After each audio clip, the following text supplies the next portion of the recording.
అందరికీ నమస్తే. పేర్ని నాని గారు ఈరోజు జోగి రమేష్ గారు కొడుకుని ఒక కబ్జా కోర్ని అరెస్ట్ చేసిన తర్వాత ప్రెస్ మీట్ పెట్టాడు. ఆ ప్రెస్ మీట్లో ఈయన ఏం మాట్లాడుతున్నాడో ఒకసారి చూద్దాం, విందాం ఏం మాట్లాడుతున్నాడు ఈ పేర్ని నాని. గతంలో అధికారంలో ఉండేటప్పుడు నోటి బలుపుతో ఏది పడితే అది మాట్లాడారు. ఇప్పుడు అపోజిషన్లోకి వచ్చారు. ఇప్పుడన్నా ఏమన్నా పద్ధతి మార్చుకున్నారా, ఇంకా అవే అబద్ధాలా? మనం ఒకసారి చూద్దాం. జనాలకి మేలు చేయడాకో ఈ రాష్ట్రానికి ఏదో ఉద్ధరిస్తాకో కాకుండా వైఎస్ఆర్ కాంగ్రెస్ పార్టీలో ఎవరైతే గట్టిగా పనిచేశారో, తెలుగుదేశం పార్టీకి వ్యతిరేకంగా లేదా చంద్రబాబు నాయుడు గారు జగన్మోహన్ రెడ్డి గారిని దూషిస్తే లేదా దుర్మార్గంగా మాట్లాడితే దానికి ఎవరెవరైతే కౌంటర్లు చేశారో కౌంటర్లు చేసిన అందరినీ కూడా కక్ష సాధించుకుంటాకి తప్పితే గడిచిన 60 రోజుల్లో చంద్రబాబు నాయుడు అధికారం పేర్ని నాని గారు 6 మాసాలు అంటా ఉన్నాడు. అయ్యా 60 రోజులే అయింది. మళ్ళీ తడబాటు చేసుకొని వీళ్ళు ఏంటంటే చూడండి, విషం కక్కేదానికి ఈయన అన్నాడు మంచి చేయడానికి ఇవిటి అని చెప్పి. అయ్యా మీరు పేదోడికి భోజనం పెట్టే అన్నా క్యాంటీన్ను మూసేస్తే చంద్రబాబు నాయుడు వచ్చిన 60 రోజుల్లో అన్నా క్యాంటీన్లు తెరిపిస్తూ ఉన్నాడు. అదేవిధంగా మీరు మెగా డిఎస్సి అని చెప్పి 5 ఏళ్ళుగా ఒక్క డిఎస్సి కూడా ఇవ్వకపోతే మెగా డిఎస్సి 16,000 పోస్టులతో భర్తీ చేస్తూ ఉన్నాడు. అదేవిధంగా మీరు ఏ విధంగా అయితే పెన్షన్ని 1000 అని చెప్పి మోసం చేశారో చంద్రబాబు నాయుడు గారు 1000 రూపాయలని ఒకేసారి పెంచాడు. మీలాగా మోసం చేయలా, గుర్తుపెట్టుకో. ఆ విధంగా చంద్రబాబు నాయుడు గారు అనేక మంచి కార్యక్రమాలు రాష్ట్రానికి కేంద్రం నుంచి మీరు 5 ఏళ్లలో ₹1 కూడా తీసుకొని రాలేకపోతే చంద్రబాబు నాయుడు గారు కేంద్రం ఒప్పించి అనేక నిధులు పోలవరంకి, రాజధానికి, రాష్ట్రానికి వెనుకబడిన జిల్లాలకు నిధులు తీసుకొని వచ్చి రాష్ట్ర అభివృద్ధి కోసం కృషి చేస్తూ ఉన్నాడు. అదేవిధంగా మీ ప్రభుత్వంలో దగాబడ్డ బడుగు బలహీన వర్గాలకు ఒక అండగా నిలిచాడు. ఒక ఇంటికి పెద్ద కొడుకులాగా వాళ్ళ బాధ్యతను తాను నెత్తినెత్తుకొని పనిచేస్తూ ఉన్నాడు. మీ ముఖ్యమంత్రి ఒకప్పుడు జగన్మోహన్ రెడ్డి ముఖ్యమంత్రిగా ఉన్నప్పుడు ఒక్కరోజు కూడా సచివాలయంకి రాకుండా కనీసం సమీక్షా సమావేశాలు లేకుండా పట్టించుకోకపోతే చంద్రబాబు నాయుడు వచ్చిన 60 రోజుల్లో అన్ని శాఖలపైన సమీక్షా సమావేశాలు పెట్టి ప్రతి ఒక్కరిని కలెక్టర్లతో మాట్లాడుతూ ఒక పరిపాలనా దక్షుడు అంటే ఎలా ఉంటాడో చేసి చూపిస్తూ ఉన్నాడు. ఈరోజు తన పరిపాలనతో ఈ విధంగా చంద్రబాబు నాయుడు గారు రాష్ట్ర అభివృద్ధి కోసం, రాష్ట్రంలో సంక్షేమం, అభివృద్ధి ఫలాలు, మీ ప్రభుత్వంలో దగాబడ్డ కుటుంబాలని ఆదుకొని పైకి తీసుకొని రావడానికి చంద్రబాబు నాయుడు గారు కృషి చేస్తున్నారు. ఒకటి నువ్వు అన్నావు కక్ష సాధింపు, ఎవరైతే నోరేసుకొని మాట్లాడారో వాళ్ళని ఈ విధంగా అని చెప్పి. ఒకటి తెలుగుదేశం పార్టీ కక్ష సాధింపు రాజకీయం చేయదు. గుర్తుపెట్టుకోండి పేర్ని నాని గారు, తెలుగుదేశం పార్టీ ఎన్నటికీ ఎప్పటికీ కక్ష సాధింపు చేయదు. తెలుగుదేశం పార్టీ లక్ష్యం కక్ష సాధింపు కాదు. తెలుగుదేశం పార్టీ లక్ష్యం రాష్ట్రంలో ఉండే బడుగు బలహీన వర్గాలకి అందరినీ పైకి తీసుకొని రావడం, అదేవిధంగా అభివృద్ధి సంక్షేమ ఫలాలు అందించడం, రాష్ట్రాన్ని అభివృద్ధి చేయడం, పోలవరాన్ని పూర్తి చేయడం, ప్రతి ఒక్క జిల్లాని సమాంతరంగా అభివృద్ధి చేయడం. ఇది తెలుగుదేశం పార్టీ లక్ష్యాలు. మీరు అంటూ ఉన్నారు కక్ష సాధింపండి. మీరు చేశారయ్యా కక్ష సాధింపు. అనేక మంది బడుగు బలహీన వర్గాల నాయకుల్ని ఆ రోజు పోరాడుతూ ఉంటే మీరు చేశారు కక్ష సాధింపు.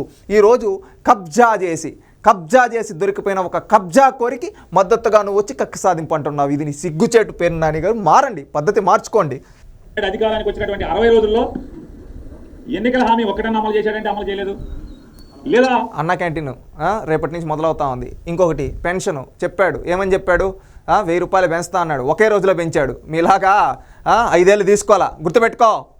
మెగా డిఎస్సి అన్నాడు, ఇచ్చాడు. ల్యాండ్ టైటిలింగ్ యాక్ట్ రద్దు చేస్తా అన్నాడు, రద్దు చేశాడు. ఈ విధంగా ఎన్నో చేశాడయ్యా. మీలాగా సిపిఎస్ రద్దు వారం అన్నా అని చెప్పి ఎగనం కొట్ల. ఒకటి గుర్తుపెట్టుకో, ల్యాండ్ టైటిలింగ్ యాక్ట్ అధికారంలోకి వచ్చిన వెంటనే రద్దు చేస్తా ఉన్నాం, రద్దు చేశాం. అదేవిధంగా మెగా డిఎస్సి తొలి సంతకమే మెగా డిఎస్సి అన్నాడు, మెగా డిఎస్సి పైన సంతకం చేశాడు. అది చంద్రబాబు నాయుడు గారి క్రెడిబిలిటీ. మీరు 5 ఏళ్ళగా ఏమీ చేయలేదు కాబట్టి ప్రజలు మీకు ప్రతిపక్ష హోదా కూడా ఇవ్వలేదు. నీ కొడుకుని చిత్తుగా ఓడించారు మచిలీపట్నంలో. అది గుర్తు తెచ్చుకో ఒకసారి. మీ నాయకుడు ఏవైతే నాకు తిరుగులేదు అనుకున్నాడో, ఉత్తరాంధ్రలో నేను ఇది లేదు అది లేదు తిరుగులేదు, నేను విశాఖపట్నం రాజధాని అన్నారు, అక్కడ గుండు 0 పెట్టారు ప్రజలు. దాన్ని బట్టి అర్థం చేసుకో మీ నాయకుడు క్రెడిబిలిటీ ఏంటో. నువ్వు ఎక్కువ మాట్లాడొద్దండి పేరు నాని గారు. ఎన్నికల హామీ అమలు చేయకపోవడమే కాకుండా ఓ మంచి కార్యక్రమాన్ని చేశారంటే ఈ రాష్ట్రాన్ని ఉద్ధరించేదానికి ఒకటి చేయకపోగా అన్ని ఎఫ్ఐఆర్లు కడతాం, తప్పుడు కేసులు కడతాం, దొంగ కేసులు కడతాం. ఏదో రకంగా వైఎస్ఆర్ కాంగ్రెస్ పార్టీలో జెండా మోసి ఎఫ్ఐఆర్లు కట్టడమా? ఎవరికి? మీరు చేశారు ఆ విధంగా. మీరు చేసినట్టు చూడండి, ఇంకా ఏం మారలా పేర్ని నాని గారు. అదే అబద్ధాలు. ఏం కేసుల గురించి మాట్లాడతాం. ఒకప్పుడు మీరు కట్టారయ్యా. జగన్మోహన్ రెడ్డి గారు కూడా కక్ష సాధింపు కట్టి కేసులు కట్టాడు. ఇప్పుడు తెలుగుదేశం పార్టీలో ఎవరు అంత ఖాళీగా లేరు. మీరు చేసే చట్టం తన పని తాను చేసుకోబోతూ ఉంటే మీ వాళ్ళందరూ తప్పులు చేశారు కాబట్టి ఈరోజు జైలుకి వెళ్తా ఉన్నారు. కబ్జాలు చేశారు, పేదోడు భూమిని కబ్జా చేశాడు. ఆ పేదోడు ఎప్పుడో కంప్లైంట్ ఇచ్చుంటాడు. అప్పుడు పోలీసుడు భయపడి మీ అధికారాన్ని చూసి భయపడి ఉంటాడు. ఈరోజు ఏమంటే ఆ పేదోడికి అండగా ఈ పేదల ప్రభుత్వం ఉంది కాబట్టి ఆ పేదోడు కంప్లైంట్ని తీసుకొని మీలాంటి పెత్తందారుల్ని, కబ్జాలు చేసిన కబ్జాకోరుల్ని అరెస్ట్ చేస్తూ ఉన్నారు. అదేవిధంగా గూండాయిజం చేసి రౌడీజం చేసిన మీలాంటి గూండాల్ని అరెస్ట్ చేస్తున్నారు. పిన్నెల రామకృష్ణారెడ్డిని అరెస్ట్ చేశారు. అక్కడ వచ్చి పిన్నెల రామకృష్ణారెడ్డి అమాయకుడు అంటాడు. పిన్నెల రామకృష్ణారెడ్డి ఎంతమంది గొంతులు కోసాడయ్యా? పల్నాడులో ఎవడు చిన్న పిల్లని అడిగినా చెప్తాడు ఎంత పెద్ద రౌడీ. అలాంటి రౌడీని పెడితే జగన్మోహన్ రెడ్డి డైరెక్ట్ వెళ్ళాడు పరామర్శించడానికి. మళ్ళీ ఇక్కడ ఈ కబ్జాకోరు ఎవరు జోగి రమేష్ కొడుకుని అరెస్ట్ చేస్తే వీళ్ళు వచ్చి నీతులు చెప్తా ఉన్నారు. అది వీళ్ళ చరిత్ర, ఇది వీళ్ళ చరిత్ర. మోసే చిన్న కార్యకర్త దగ్గర నుంచి మాజీ మంత్రుల వరకు అందరినీ కూడా భయభ్రాంతులు చేసి ఎవరు కూడా పార్టీ పరంగా బయటికి రాకూడదు. తద్వారా రాజకీయ లబ్ధి పొంది దీర్ఘకాలం తన కొడుకు ఈ రాష్ట్రాన్ని అధికారాన్ని అనుభవించే కుట్రలో భాగమే ఇవాళ. అయ్యా, తెలుగుదేశం పార్టీది కక్ష సాధింపు కాదు. మీరు తప్పులు చేశారు. అధికార బలాన్ని చూసుకొని ఒకప్పుడు జోగి రమేష్ ఎట్ట మాట్లాడినాడు. చంద్రబాబు నాయుడు గారి ఇంటిపైకి దాడికి వెళ్ళాడు కదా. ఈరోజు ముందస్తు బెయిల్కి ఎందుకు వెళ్ళాడు? తప్పు చేయకపోయి ఉంటే. దొంగలు ఆ రోజు గూండాయిజాలు రౌడీజాలు చేశారు. ఆ రోజు మీ చేతులు అధికారం ఉంది కాబట్టి పోలీసులు భయపడి ఉన్నారు. ఈరోజు ఏంటంటే ఫ్రీ హ్యాండ్ ఉంది పోలీసులకి. అందుకని వాళ్ళు చట్టం వాళ్ళ పని వాళ్ళు చేసుకుంటూ పోతూ ఉంటే మీరు పోసుకుంటూ ఉన్నారు. అది గుర్తుపెట్టుకోండి. మీరు కరెక్ట్గా బతుకుని ఉంటే ఈరోజు భయపడాల్సిన అవసరం లేదు. చంద్రబాబు నాయుడు గారు ఏమన్నారు? నేను తప్పు చేయలేదు. లోకేష్ గారు ఏమంటారు? నేనే తప్పు చేయలేదు. ఎవరు ఏం చేయలేరు అంటారు. మీరు ఎందుకు ఆ విధంగా చెప్పలేకపోతున్నారు? ఎందుకంటే మీరు అన్ని తప్పులు చేశారు. ఏంటంటే చిన్న అంగడి దగ్గర కమిషన్ల కాడ నుంచి సెక్రటరియట్ వరకు కమిషన్లు తీసుకున్నారు, కబ్జాలు చేశారు, భూ కబ్జాలు, అదే కొండల్ని గుండు కొట్టారు. ఈ విధంగా ఎన్నో తప్పిదాలు చేశారు. ఆ తప్పిదాలకి ఈరోజు మూల్యం చెల్లించుకుంటా ఉన్నారు, కర్మ అనుభవిస్తూ ఉన్నారు. అంతే. దానికి వచ్చి మీరేంటంటే ఇంకా నీచపు రాజకీయాలు చేస్తూ ఉన్నారు. ఎందుకంటే మీ తప్పుల్ని కప్పిపుచ్చుకోవడానికి తెలుగుదేశం పార్టీ పైన, చంద్రబాబు నాయుడు గారి పైన, లోకేష్ గారి పైన మీరు బురద జల్లుతూ ఉన్నారు. ఒకటి అయ్యా, పేరు నాని గారు, మిమ్మల్ని సూటుగా అడగదలుచుకున్నా. మీ ఒక నిమిషం ఈ వీడియో చూస్తే మీరు ఏం చెప్పాలనుకున్నారు? మీ ప్రెస్ మీట్ మొత్తం అర్థమైపోయింది. ప్రజలారా ఒకసారి ఆలోచించండి. వీళ్ళు అంటున్నారు చంద్రబాబు నాయుడు గారు, లోకేష్ గారని. చంద్రబాబు నాయుడు గారు అధికారంలోకి వచ్చిన తొలి రోజు నుంచి మీరు గమనించండి, ఆయన ఏం చేస్తూ ఉన్నాడు? ఏ రాష్ట్రాన్ని ఏ విధంగా సమీక్ష సమావేశాలు ఎవ్రీడే కనీసం 2-3 శాఖలతో సమీక్షా సమావేశాలు పెడతా ఉన్నాడు. ప్రతిరోజు ఏదో ఒక ఇండస్ట్రియలిస్ట్ని కలుస్తూ ఉన్నాడు, కార్యకర్తలను కలుస్తూ ఉన్నాడు. అదేవిధంగా బడ్జెట్కి, సెంట్రల్ బడ్జెట్ రాకముందు ఢిల్లీకి వెళ్ళాడు. అంతకుముందుగా రాష్ట్రంలో అన్ని శాఖలపైన ఒకసారి సమీక్ష చేసి ఎంతెంత కావాలి బడ్జెట్ని అవన్నీ ఎత్తుకొని కేంద్రానికి చెప్పారు. అదేవిధంగా నీతి ఆయోగ్ సమావేశాలకు వెళ్ళాడు. ఈ విధంగా ప్రతి ఒక్కసారి బడ్జెట్కి ముందు, ఆ తర్వాత నీతి ఆయోగ్ సమావేశాలకి ఈ విధంగా తిరుగుతూ ఉన్నాడు. ఆ తర్వాత అసెంబ్లీ సమావేశాలు, శ్వేతపత్రాలు వదిలారు. ఈ విధంగా చూసుకుంటూ పోతే జూలై 1 కావచ్చు, ఆగస్టు 1 కావచ్చు, ఒక పేదవాళ్ళ ఇంటికి వచ్చి వాళ్ళ కష్టాలు తెలుసుకొని అక్కడ చేశారు. మధ్యలో ఇరిగేషన్ ప్రాజెక్టులన్నీ నీళ్ళన్నీ కంప్లీట్ అయితే ఆ ప్రాజెక్టులకు సంబంధించి సమీక్షా సమావేశాలు, ఆ జలహారతులకి వీటికి వెళ్ళారు. ఇవే కాకుండా అనేక ఆదివాసీ దినోత్సవం కావచ్చు, చేనేత దినోత్సవం కావచ్చు, ఇలాంటి దినోత్సవాల్లో పాల్గొంటూ వాళ్ళకి, ఆ సామాజిక వర్గం వాళ్ళకి ఏ విధంగా రేపు భవిష్యత్తులో చేస్తామని చెప్పి ఈ విధంగా చంద్రబాబు నాయుడు గారు ఫుల్ టైం బిజీగా గడుపుతూ ఉన్నాడు. అంటే రాష్ట్రం కోసం, రాష్ట్రాన్ని ఎలా అభివృద్ధి చేయాలి, ముందుకు ఎలా తీసుకొని వెళ్ళాలి, ఈ శాఖల్లో ఇంకా మనం ఏం చేయాలి, కలెక్టర్ల సమావేశం పెట్టి నాన్ స్టాప్ 12 గంటలు ప్రతి ఒక్క కలెక్టర్లు ఏం చేయాలి, 100 రోజులు మన ముందు టార్గెట్ పెట్టుకొని మనం ఎలా వెళ్ళాలి, 100 రోజుల్లో బెస్ట్ ఇండస్ట్రీ పాలసీ ఎలా తీసుకొని రావాలి, అదేవిధంగా 100 రోజుల్లో విజన్ ఏ విధంగా మనం ఒక లాంగ్ టర్మ్ విజన్ పెట్టుకోవాలి, డిస్ట్రిక్ట్ వైడ్ ఒక సెపరేట్ విజన్స్ తయారు చేయండి అని కలెక్టర్ని ఆదేశించడం. ఈ విధంగా ఆయన బిజీగా గడుపుతూ ఉన్నారు. లోకేష్ గారు అంటారా, ఆయన తీసుకున్నది ఒక ఛాలెంజింగ్ టాస్క్. ఎందుకంటే ఆయన తీసుకున్న శాఖలు, విద్యాశాఖ కావచ్చు, ఐటీ కావచ్చు, ఇవి 2. ఐటీ ఎందుకు నేను టఫ్ అంటే, గతంలో కూడా లోకేష్ గారు చేశారు. కానీ 5 ఏళ్లలో జగన్మోహన్ రెడ్డి ఐటీ శాఖను మొత్తాన్ని భ్రష్టు పట్టించాడు. ఎవరో ఒక అతనికి ఇచ్చాడు, కోడి గుడ్డు అంటూ ఉంటాడు, గుడివాడు అమర్నాథ్ అనుకుంటా. అతను ఏంటంటే ఒక అవగాహన లేని వ్యక్తులకి ఇచ్చాడు. వాళ్ళు ఏం చేశారు, ఉన్న కంపెనీలు కూడా తరిగి కొట్టేశారు. అంటే ఇప్పుడు ఆంధ్రప్రదేశ్ రాష్ట్రంలోకి పరిశ్రమలు రావాలని, ఏమైనా కొత్త కంపెనీలు రావాలన్నా చాలా టఫ్ సిచ్యువేషన్. అలాంటిది లోకేష్ గారు అలాంటి శాఖ తీసుకున్నారు. ఇంకోటి విద్యాశాఖ. వీళ్ళు విద్యాశాఖ నాడు నేడు అని చెప్పి ఏ విధంగా మొత్తం సిలబస్ని ఈవెన్ భ్రష్టు పట్టించేసి విద్యా వ్యవస్థ మొత్తం స్కాములు చేసేసి ఏంటంటే పిల్లవాడికి పెట్టే కోడిగుడ్డు కాడ నుంచి ఇచ్చే పుస్తకాల వరకు అన్ని స్కాములు చేశారు వైఎస్ఆర్సీపీ వాళ్ళు. ఈ విధంగా మొత్తం వ్యవస్థను మొత్తాన్ని భ్రష్టు పట్టించేశారు ఈ 2 శాఖలు. అలాంటి శాఖలు తాను తీసుకొని దాంట్లో మళ్ళీ ప్రక్షాళన మొదలుపెట్టాడు. ఇక్కడ చూస్తే వీళ్ళు ఏంటంటే ఈ వైఎస్ఆర్సీపీ వాళ్ళు మేమేమో పిల్లలకు భోజనం పెట్టాం, మధ్యాహ్న భోజనంలో కూడా కనీసం పెట్టకుండా దాంట్లో కూడా ఆపేస్తుంటే గోరుముద్ద దాంట్లో ఈయన వచ్చిన తర్వాత లోకేష్ గారు దానికి సమీక్ష చేసి ప్రభుత్వం నుంచి నిధులు వదులుతా ఉన్నారు. వీళ్ళు ఫీజు రియంబర్స్మెంట్లు రాకుండా ఎంతోమంది విద్యార్థులను పొట్టగొట్టేస్తుంటే ఆ విద్యార్థులందరికీ గతంలో ఇచ్చిన హామీ మేరకు సర్టిఫికేట్లు ఇవ్వమని ఆదేశాలు జారీ చేశారు.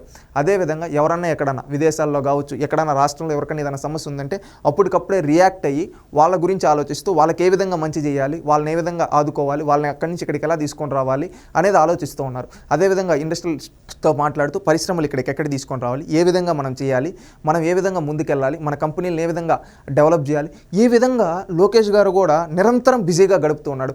రోజు తెల్లారితో ప్రజా దర్బార్ అంటాడు, ప్రజా దర్బార్లో ప్రజలను కలుస్తూ ఉన్నాడు, మళ్ళీ సచివాలయంలో కలుస్తూ ఉన్నాడు, అటు పార్టీ నాయకులతో ఇటు ఏంటంటే కార్యకర్తలతో, అదేవిధంగా ఎవరన్నా సమస్యలు ఉందంటే అవుట్ పైన అధికారులతో సమీక్షా సమావేశాలు, ఈ విధంగా ఎక్కడ చూసినా కానీ లోకేష్ గారు, చంద్రబాబు నాయుడు గారు రాష్ట్రం కోసం, ప్రజల కోసం, వాళ్ళ శాఖల్లో రాష్ట్రాన్ని ఏ విధంగా ముందుకు తీసుకొని వెళ్ళాలి, ఇంకా మనం ఏ విధంగా 5 ఏళ్లలో ఏ విధంగా అభివృద్ధి చేయాలి, మనం అందరినీ పేదరిక నిర్మూలన ఏ విధంగా చేయాలి, ఈ వ్యవస్థని ఒక ఎడ్యుకేషన్ సిస్టమ్ ఎలాగా ముందుకు బెటర్గా చేయాలి, మంచి యూనివర్సిటీస్ని మనం ఎలా తీసుకొని అన్నిట్లో మనం ప్రపంచంలో నెంబర్ 1 ఎలా ఉండాలని ఆలోచిస్తూ పనిచేస్తూ ఉన్నారు.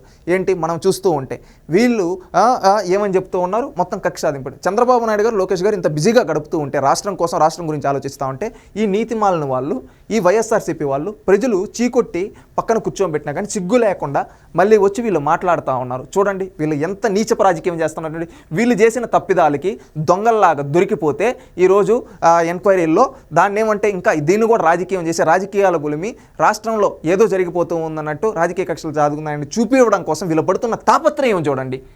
వీళ్ళు కనీసం జగన్మోహన్ రెడ్డి ఒక్కరోజు కూడా ఇంటి గడప దాటి బయటకు రాలేదు, ఒక్కరోజు కూడా గడప దాటి బయటకు వచ్చి ఒక్క సమావేశం పెట్టలేదు. కానీ ఈరోజు చంద్రబాబు నాయుడు వీళ్ళు రాష్ట్రం కోసం పనిచేస్తూ ఉంటే వీళ్ళు చేసిన విధంగానే వీళ్ళు చేస్తూ ఉన్నారని చూపివ్వడం కోసం వీళ్ళు పడే తాపత్రయం చూడండి. ఎందుకంటే ఒకప్పుడు జగన్మోహన్ రెడ్డి కక్ష సాధింపే చేశాడు, అభివృద్ధి ఏం ఆలోచన అన్ని వదిలేశాడు. ఈరోజు చంద్రబాబు నాయుడు గారు వీళ్ళు ఏంటంటే రాష్ట్రం కోసం ఆలోచిస్తూ ఉన్నారు, కక్ష సాధింపు పక్కన పెట్టేశారు. కానీ ఈ నీతిమాలిన జాతిమాలిన వ్యక్తులు ఈ విధంగా చేస్తూ ఉన్నారు. గుర్తుపెట్టుకోండి ప్రజల్లారా, వీళ్ళు ఎంత టాపిక్ డైవర్షన్లు చేస్తున్నారు. ఇంకా రేపు భవిష్యత్తులో ఇలాంటివి ఎన్నో చేస్తారు. చాలా జాగ్రత్తగా ఉండి, అప్రమత్తంగా ఉండండి. ఎందుకంటే ఇలాంటి వాళ్ళని రాజకీయ సమాజం చేయాలి. లేకపోతే వీళ్ళు చేసిన తప్పిదాలకు దొరికిపోతే మళ్ళీ అక్కడ కూడా ఏదో ఒకటి కులముద్రో లేకపోతే ఏదో ఒకటి తీసుకొని వచ్చి రాష్ట్రాన్ని ఏదో ఒక తప్పు దోవలో పోయే మళ్ళీ ప్రయత్నిస్తారు. వీళ్ళ విషపు ఛానళ్ళు, వీళ్ళ విషపు సోషల్ మీడియా. ప్రజలందరూ జాగ్రత్తగా ఉంటారని తెలియజేసుకుంటూ ఉన్నాను. ఎందుకంటే చంద్రబాబు నాయుడు గారు, లోకేష్ గారి లక్ష్యం ఒకటే, రాష్ట్రాన్ని అభివృద్ధి చేయడం, రాష్ట్రంలో ఉండే ప్రతి ఒక్కరిని ఆదుకోవడం. అది తెలుగుదేశం పార్టీ లక్ష్యం. తెలుగుదేశం పార్టీ ఎప్పటికీ కక్ష సాధింపు చేయదు. ఈ రోజు వీళ్ళ అరెస్టులు ఏంటంటే వీళ్ళు చేసిన తప్పిదాలకు చూడండి. ప్రతి ఊర్లో భూ కబ్జాలు చేశారు, ప్రతి ఒక్క దగ్గర ప్రతి ఒక్కరిని వేధించడమే. ఆ వేధించిన పాపాలకి ఈరోజు అనుభవిస్తూ ఉన్నారు. చట్టం తన పని తాను చేసుకొని పోతా ఉంది. అవి చేసుకొని పోతూ ఉంటే కక్ష సాధింపని ఈ విధంగా నీతిమాల రాజకీయాలు చేస్తుంది. ఇలాంటి వాళ్ళని రాజకీయంగా సమాధి చేయాలి, ఇలాంటి వాళ్ళకి బుద్ధి చెప్పాలి. ప్రతి ఒక్కరూ వీళ్ళని రాజకీయ సమాధి చేస్తేనే మన రాష్ట్రం ముందుకు వెళ్తుంది. గుర్తుపెట్టుకోండి.